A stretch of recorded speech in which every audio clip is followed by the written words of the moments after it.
ఏంది అసలు ఈ ఆఫర్ ఎలా వచ్చింది ఆయనతో మనం మాట్లాడి తెలుసుకుందాం.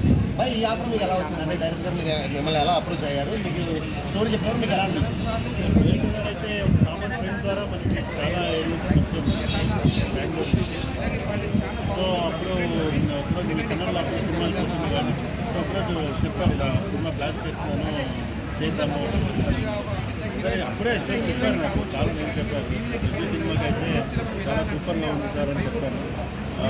తెలీదు మర్చిపోతారేమో అది అనుకున్నా. తర్వాత ఒక 2-3 ఇయర్స్ తర్వాత కాల్ చేశారు, అన్నీ సెట్ అయిపోయింది, ఇమీడియట్గా రెడీ చేద్దామన్నారు. రెడీ చేశాను, చాలా బాగా చేశాను. సో ఆ రిజల్ట్ ఈరోజు అందరూ చూస్తున్నారు, అందరూ చెప్తున్నారు. సో సినిమా హిట్ కొట్టారు మీరు. సో మీరు ఎక్స్పెక్ట్ చేశారు సినిమా స్టార్ట్ చేసే ముందు సినిమా హిట్ అవుతుంది అని మీరు ఎక్స్పెక్ట్ చేశారా?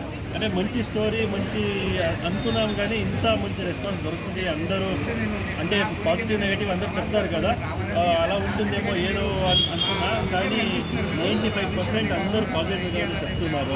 అది నాకు చాలా కష్టానికి. సో నెక్స్ట్ మన డైరెక్టర్ గారితో మీరు షూటింగ్ చేసినప్పుడు డైరెక్టర్ గారితో మీకు ఏమైనా ఇబ్బంది ప్రాబ్లమ్స్ లాంటివి ఏమైనా ఫేస్ చేశారా? సో ఆయన డైరెక్షన్ మీకు ఎలా అనిపించింది? సో ఎక్స్పీరియన్స్ డైరెక్టర్ అనిపించారా, కొత్త డైరెక్టర్ లాగా అనిపించారా?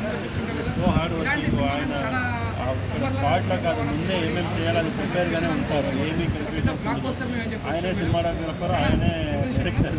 సో అది కూడా కన్ఫ్యూజన్ అలా చాలా కూడా అయింది, చాలా హార్డ్ వర్క్. సో మళ్ళీ ఇదే డైరెక్టర్ గారితో మళ్ళీ నెక్స్ట్ ప్రాజెక్ట్ ఏమైనా ప్లాన్ చేద్దాం అనుకుంటున్నారా? ఏమైనా ఆలోచనలు ఉన్నాయా?